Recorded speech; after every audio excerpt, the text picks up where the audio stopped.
Today we're putting two legends on the table and then into the ring in an Italian classic wine showdown with a very unique twist. It's the 2016 Val di Suga Brunello di Montalcino versus a 2016 Damilano Cannubi Barolo. Two wines from a legendary vintage of 2016 and two grapes that couldn't be more different. Nebbiolo, the grape behind the king of wines, Barolo, and Sangiovese, known as the devil's grape in Tuscany. It's the king versus the devil in a no-holds-barred wine fight to the finish. Bottle to bottle, glass to glass, sip to sip, and it might just come down to the very last drop. I'm John Honest. I'm a certified sommelier, and today I'm going to be refereeing this 2016 Italian classic wine fight of the century. And to determine the winner, I am going to do a full whole bottle review of both. So we'll know exactly which one you should open, buy, or age from this outstanding vintage. Look, this is no taste and spit spat. This is a steel cage death match,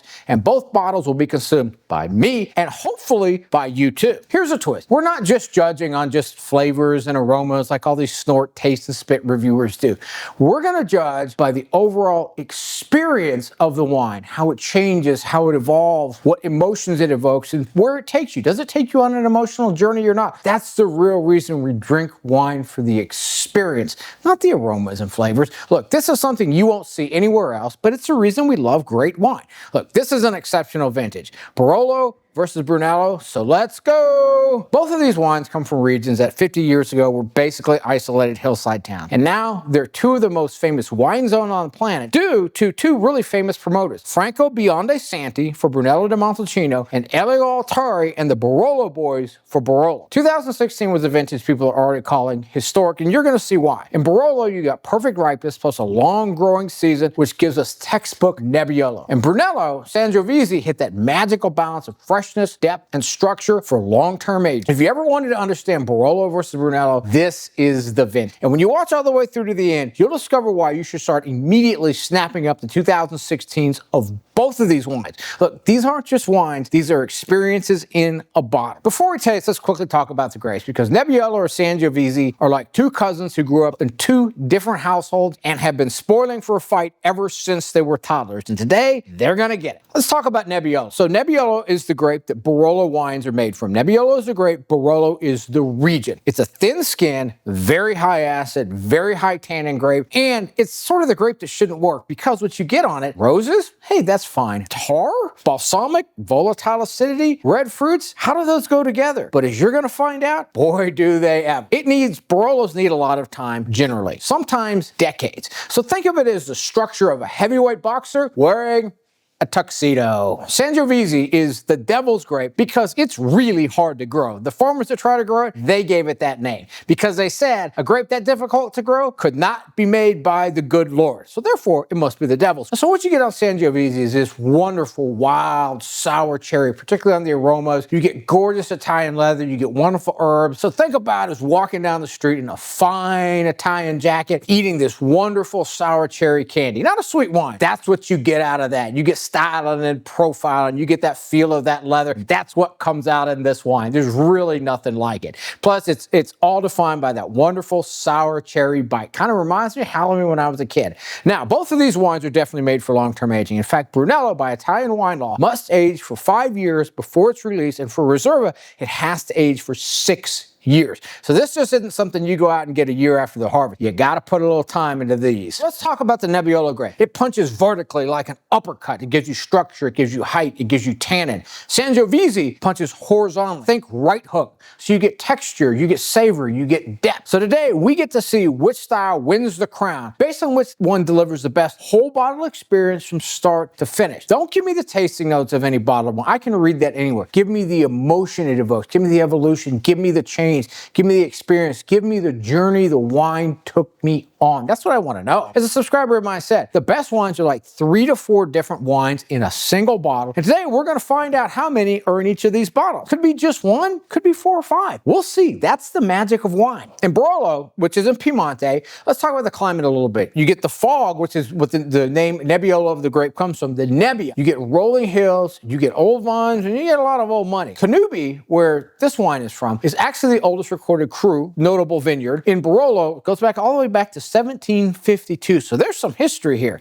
And the sands and the soil that you get are sands plus marl, which gives it this insane perfume of roses, tar, red fruits, but it also gives it the wonderful structure so this can age for a long time. When it comes to Barolo, it makes absolutely captivating wines. In my opinion, they shouldn't work. Like I said, tar, balsamic, roses, herbs, red fruits, exceptionally tart and exceptionally tannin. And look, as we're going to have a look at the site in just a bit, it's an ugly wine in the glass. They look like rust water to me. Oh my God, how could you want to drink that? But as soon as you do, oh, it just takes you to a different place. Now, and the thing is too, is it can also take years, even decades to mature, depending on the style that it's made of. Somehow though, it all strangely works to seduce your mind, and it takes you on an emotional journey, as you'll see when we get deep into our whole bottle review. Brunello de Montalcino, oh, that's in central Italy, warm Tuscany, so you get sun-baked slope. The Monte Amiata creates a microclimate. Now, the wine that we're going to taste today, the producer Val de Suga, this is a very unique wine because it has vineyards in 3 different exposures, north, south, and southwest. So there's a lot going on in this wine. Hey, maybe that means there's at least 3 wines in this one bottle. We're going to find out. The other thing about Sangiovese that's actually really cool is it's really the only grape that goes well with tomato sauce. I'm not a big wine and food pairing guy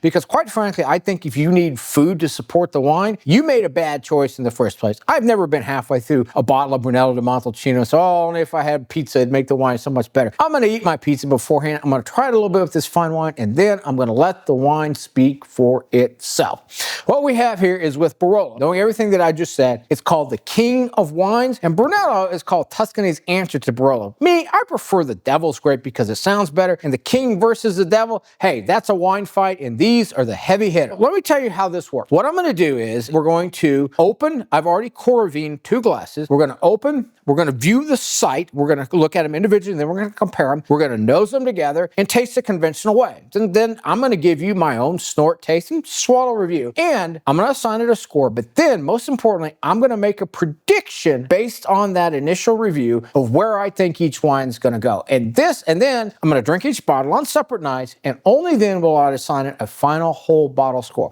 Now, what's really fun about this is we're not just doing Brunello versus Barolo. This is a snort, taste, and spit review, although I'm going to swallow, versus a whole bottle review. And you're going to see why. You can only evaluate the wine with a whole bottle review. So this is one style of review versus the other. Because the thing that is so fascinating to me, I've been through the whole certified sommelier thing. I'm not an advanced sommelier. I'm going to study for it. I've been drinking wine for a long time. But what's so fascinating to me is how off my initial predictions are of where the wine's going to go. And as well, the few times I get it exactly right. I've nailed a few of them, but trying to predict where these wonderful wines are going to go based purely on snort, taste, and spit, it's really difficult. That's to me why they're laughing. But look, I'm going to give you mine, and then what's going to happen is the wine is going to talk to us. Not my opinion, not any of my bias. The wine is going to talk to us glass by glass by glass. We'll see what it has to say. And that's what I'm just reporting back to you. The wine gives me the whole bottle review. I give it to you. And that tells us the true character of the wine.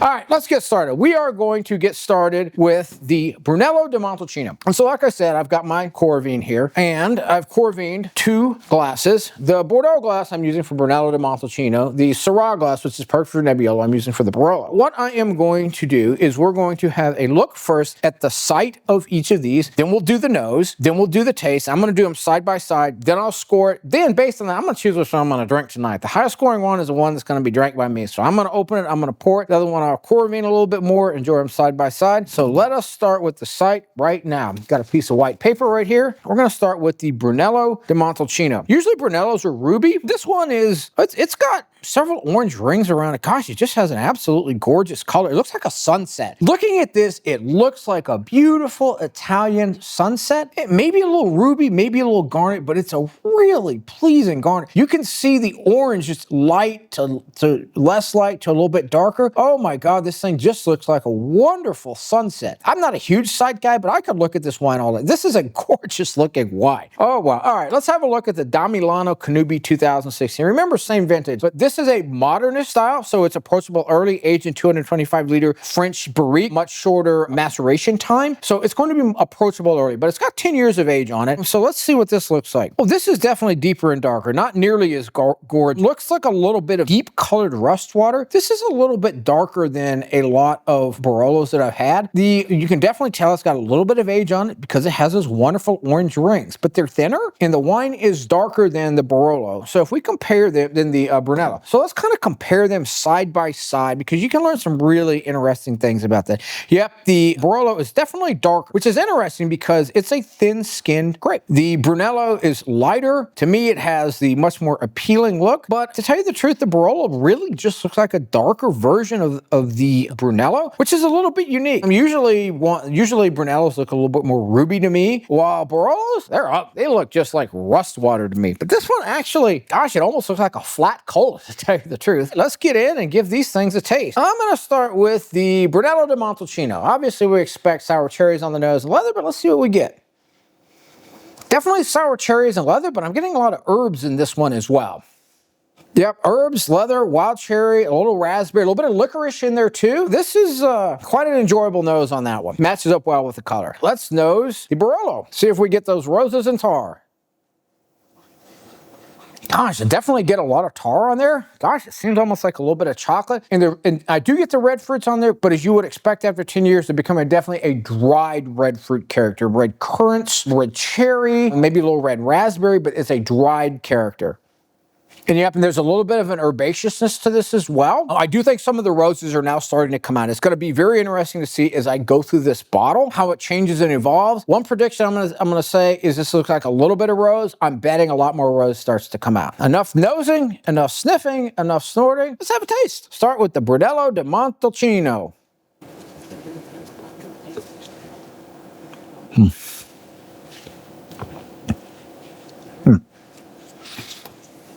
That's just so gorgeous. Oh, it's just so gorgeous.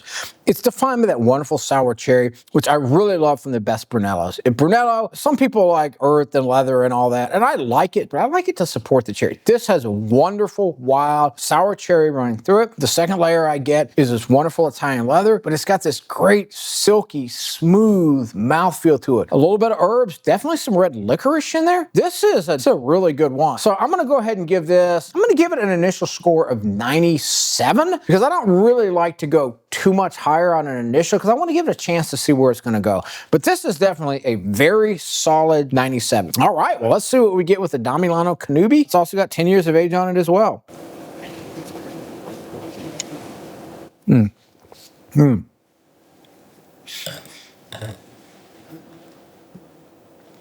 Wow.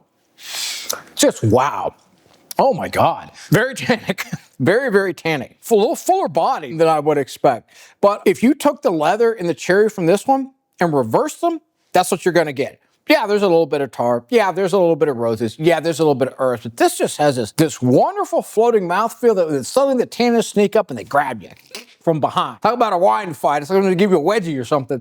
Oh my God in heaven. It's just a gorgeous, soft mouthfeel. Now, this is a modernist one, so it is approachable early. You know, with the traditionalist one, you might need 10 more years. This is definitely ready to drink now. Oh my God in heaven. I mean, this is just gorgeous. You know, mouthfeel, just this wonderful floating. But yeah, this thing has got the leather first and foremost, defined by the red fruits behind it, herbs and stuff. These are sort of inverses of each other. Definitely more tannic and more tart than the Brunello. Man, both of these have really put their best foot forward. But you know what? I am going to give the Damilano Cannubi 2016 Barolo a 97.5 initial sip and spit score. Now, where do I think these wines are going to go? And remember, each point in a whole bottle review it's exponential. It's like to get it, you got to be 10 times better than the one before. So it's not a linear scale. So to go from say a 97 to a 98, you got to show me something. To go from a 98 to a 99, you got to show me 10 times more. So each little point, I'm not going to get in a tenth of a point here. I'll give half points. Each point is very dense. So I think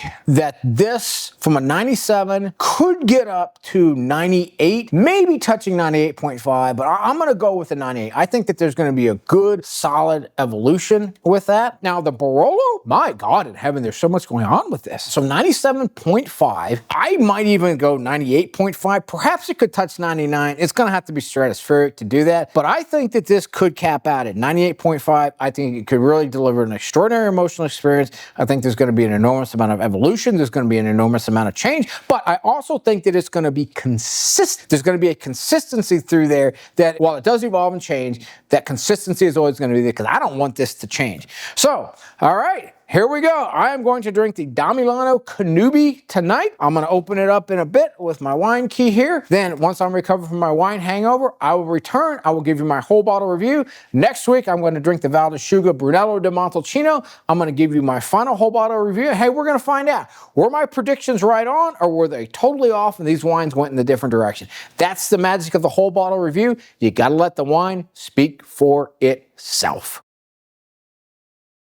I have returned, completely recovered from my wine hangover and ready to give you my whole bottle review of the Damilano 2016 Cannubi Barolo. And as you can see, the bottle is completely empty and I thoroughly enjoyed it from top to bottom. I have notes that I'm going to give you here. I can drink wine and take notes, as you can see.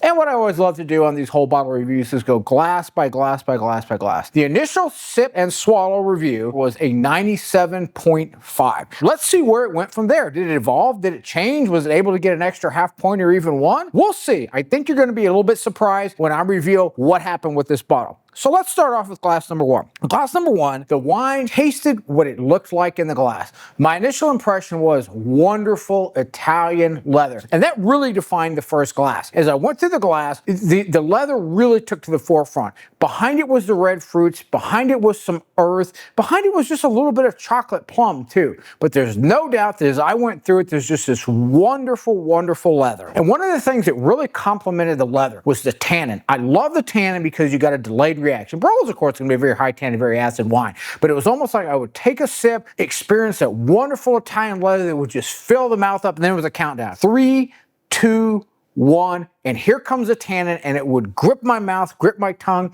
lock in the flavor, and it extended the finish. I thought that was a really nice part of this bottle. And the one thing that I really, really liked was glass one got off to a really strong start. There's been some California cabs and other wines I've had that have taken 2 glasses to get going. This one was very strong right out of the gate. Glass number 2. And glass number 2, the mouthfeel began to get smoother, rounder. It began to get a little more leathery. And one thing that I had to be very careful of as I went through glass 2, because I was enjoying it so much, was I had to be careful to not sip too fast, because I would sip, that wonderful leather would come up, the fruits, the earth, some of the other tertiary flavors, herb, there's a lot of herb in there, would come up behind it, and then the tannin countdown would start. 3, 2, 1, boom, it would grab you. And I love this so much that a couple times I caught myself sipping the wine too fast. I was like, whoa, I'm going to get really drunk really fast, and I'm not going to be able to give this a proper whole bottle review. So the wine to me in glass 2 was really coming on and getting so good that I had to tell myself, hey, you have to slow down and let this wine evolve. Because over the first 2 glasses, I thought that there was not only just a nice evolution, but a really nice taste of evolution. And I actually got ahead of myself, and I had to slow myself down. So the wine took control of me for a little bit, that I had to get my control back and say, wait a second, we got to see what happens with glass 3. Glass 3, here's where things started to get really interesting. This was a modernist Barolo, so it's a shorter maceration times, aged in 225-liter French barriques to be approachable early. And what happened was, as I went through it, it began to get richer. Glass 3, this is very unusual for Barolo, it started to get richer and richer and richer, almost like a California cab does. The leather really kind of started to expand, and the fruit really began to take a back seat to that a bit. There was also this wonderful, almost chocolate plum flavor that started to show up as well. But all of the notes began to brighten, and it began to get richer, and it began to get more intense. It almost felt like a fist kind of pulling back, you know, that it was going to hit me when we got into glass 4 and glass 5, which just kind of an explosion. But you could definitely feel the momentum of this wine building in glass 3, and it continued the pace of its evolution, which I really like. In glass 4, the wine really started to get rich. And well, I like that to an extent. It almost felt like it was going to get too rich. Another thing that began to happen was it was so rich that the fruit started to fade a little bit. It really started to take a background. And so it became this, the leather was wonderful, but it was leathery, it was herby, it was chocolatey, there was a little balsamic, but I could feel the fruit starting to fade. And it got to the point where it was getting really, really rich. And I enjoyed that, but I was thinking, hey, wait a second, is this wine going to over evolve? We're going to see. Well, when it got into glass 5, it began to level out. The pace of evolution slowed, and I thought that was a good thing because I thought it was almost getting to the point where it was too rich, almost not like a Barolo. Now, because of the modernist way that it was made, I'm not very surprised by this, but it's still, usually when I drink a Barolo, it's lean, it's austere. That's what defines it. In this modernist one, it was really rich, which you can see why Robert Parker loved that style back in the 90s with the Barolo. I really enjoyed it to an extent, but I thought in glass 5 that the wine leveled off a little bit. Luckily, it stayed where it was, or it would have gotten too rich and it would have started to decline. But I thought that this thing had a nice pace from the very beginning, and it almost got too big at the end, but it cut off just before it did. I would have liked to have seen more fruit in glass 4 and glass 5. I'm an American. I like some fruit in my wine. I thought the leather did begin to overwhelm it just a little bit. It began to get a little too rich, but all in all, this was a very enjoyable bottle. Now, did I get much of an emotional component with this? No, not too much, except for the fact that where I was enjoying it so much because of the 3-2-1 countdown with the tannin, which continues through the whole bottle, that I was drinking it too fast. So I was able to slow down, and that was actually really where the richness came out. And like I said, I really like that for glass 3 and glass 4, but around glass 5, it got to be almost a little bit too much, and it kind of hid the fruit. However, that being said, this was a fantastic bottle for $90. It really defined the 2016 vintage, and so the final score that I'm going to give this, I'm going to give the score that I started with, a 97.5. To make a jump up to a 98 requires an emotional component for me, and I kind of thought the one thing that really kept it from making the jump was it became just a little bit too rich. But 97.5 is a really solid score, and this is what I'm going to go with a Damilano Cannubi with. Definitely a modernist Barolo, definitely not a traditionalist one, but a thoroughly enjoyable bottle of wine. Final whole bottle score, 97.5. Stay tuned for my whole bottle review of the Suga Brunello di Montalcino 2016. That one had a 97 score to start. Hey, we'll see where this one goes. Is it going to be able to jump up to 98 and beat the Damilano Cannubi? Right now, I don't know. I don't have any prediction. The only thing I know is this: it's going to be a great bottle. Stay tuned. I have returned, fully recovered, and ready to give you my honest whole bottle review of the 2016 Suga Brunello di Montalcino. As you can see, this whole bottle has been consumed by me and is now ready for review. So when we started out with this wine fight here, I gave this on the first taste and swallow review a score of 97. It was a great first sip. Wonderful sour cherry, very intense, a little bit of herbs, a little bit of licorice, a little bit of leather behind it, all in kind of these linear, kind of a linear style, nice straight lines. And to me on my first sip, I thought everything was dense, compacted, and as it went through the bottle, it was going to bloom. But this is why we do a whole bottle review. As I mentioned before in my previous reviews, I can drink wine and take notes, and here are my notes for this wine.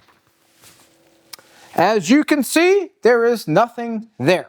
So let's go through this glass by glass by glass. Glass 1 started out just as I said, and I thought that there would be some evolution. By the time I got to the end of glass 1, it was exactly the same as I started. Hey, sometimes wine takes a little bit of time to get together, and I have had Brunellos that need time to unwind, particularly if they're as dense as this one. So we get into glass 2. Same thing. At the end of glass 2, same sip as the beginning of glass 1. Same thing with glass 3, and I won't bore you with further details. Same thing with glass 4 and glass 5. The first sip and the last sip in this bottle were exactly the same, which quite frankly was a little disappointing to me. Now, this was a $60 bottle of wine. It certainly wasn't a bad bottle in any way, shape, or form. It was actually quite enjoyable. If I was eating pizza and wanted some upgraded table wine, if I was introducing people to Brunello di Montalcino by the glass, it would be a great introduction. But if I'm looking for wine experience, particularly a magical wine experience, it just didn't deliver. And so because of that, my initial sip and swallow score was 97. My prediction was it would go higher. Well, I was off on both counts. Unfortunately, I'm going to have to downgrade this bottle to a mere 95. There was no emotional component to this wine. It didn't evolve, it didn't change, it didn't take me anywhere. It was enjoyable as wine, but if I'm looking for a wine experience, I want to see significant evolution from glass to glass to glass, just like we did with the Damilano Cannubi 2016 Barolo. which is going to be the winner by not changing its score at all from 97.5 to 97.5, which is a landslide. It creamed the Brunello de Montalcino. It was a blowout from beginning to end. So my recommendation to you, if you have $90 to spend on the Damilano Cannubi 2016 or $60 to spend on the 2016 Val di Suga, go with the Damilano Cannubi. But this is why we do whole bottle reviews. I thought this started out as 97. I thought the Damilano Cannubi started out as 97.5, and it tried to get to 98. Boy, it gave it a good try. 97.5 is a fine whole bottle score. 95, so sometimes you can start out with a taste and sip review and think that you're going to get something, and you really don't. That's why we do the whole bottle. And so the king of Italy for this wine fight is the Damilano Cannubi 2016. Highly recommended. Now, what's better than one whole bottle review video? Another one. So stay tuned for my next one coming up right now.